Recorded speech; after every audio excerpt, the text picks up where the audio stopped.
मते नाही तर मने जिंकण्यासाठी विधानसभेच्या मैदानात आमदार संभाजीराव पाटील निलंगेकर यांची साद। जनतेने माझे सर्वस्व असणाऱ्या हक्कांना खासदार केले, मला आपला लोकप्रतिनिधी म्हणून जनसभेत पाठवले। जनतेचे हे उपकार मी कसे विसरू, यातून उतराई होणे शक्यच नाही। आता देखील मते मागण्यासाठी मी आलो नाही तर तुमची मने जिंकण्यासाठी विधानसभेच्या मैदानात उतरलो असल्याचं प्रतिपादन माजी मंत्री आमदार संभाजीराव पाटील निलंगेकर यांनी केले। विधानसभा निवडणुकीच्या पार्श्वभूमीवर काढलेल्या आशीर्वाद यात्रेदरम्यान तालुक्यातील जवळगा येथे आयोजित सभेत आमदार निलंगेकर बोलत होते।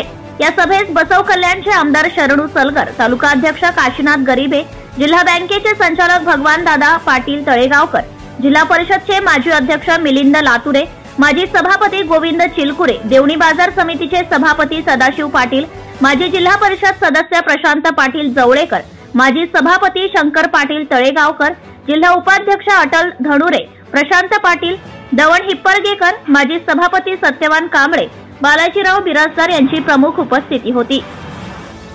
उपस्थितांशी संवाद साधताना आमदार निलंगेकर म्हणाले की 2004 मध्ये स्वर्गीय प्रमोद महाजन व स्वर्गीय गोपीनाथराव मुंडे यांनी मला लोकसभा लढण्याचा आग्रह केला होता, परंतु माझे वय कमी असल्यामुळे अक्कांना उमेदवारी देण्यात आली। आपण सर्वांनी आणि जिल्ह्यातील जनतेने अक्कांना लोकसभेत धाडले।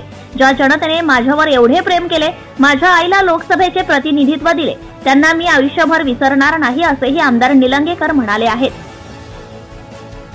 आमदार निलंगेकर यांनी सांगितले की काँग्रेसकडे वैचारिक पातळी नाही, त्यांनी जो उमेदवार दिला त्याची नियत शुद्ध नाही। निलंग्यात शांततेचे वातावरण असून काँग्रेस विजयी झाली तर इथे जगणे कठीण होईल। नेत्यांचे पाय धरल्यामुळे त्यांना उमेदवारी मिळाली, उमेदवारीसाठी पाय धरणाऱ्यांना निवडून द्यायचे का, असा सवाल करत बाभळगावचे पार्सल परत पाठवा, असे आवाहन त्यांनी केले। आमदार शरणू सलगर म्हणाले की अंत्योदय हे भाजपाचे धोरण आहे, त्यामुळेच एक सामान्य चहा विक्रेता देशाचा पंतप्रधान बनू शकला। सामान्य माणसाला हा पक्ष उमेदवारी देतो। निलंग्यातही आमदार संभाजीरावांना निवडून देत पुन्हा एकदा पालकमंत्री करायचे आहे। या निवडणुकीत आमदार संभाजीराव पाटील यांना विजयी करत काँग्रेसच्या उमेदवाराला काशी यात्रेला पाठवा, असे आवाहनही आमदार सलगर यांनी केले। Subscribe now and press the bell icon. Never miss an update.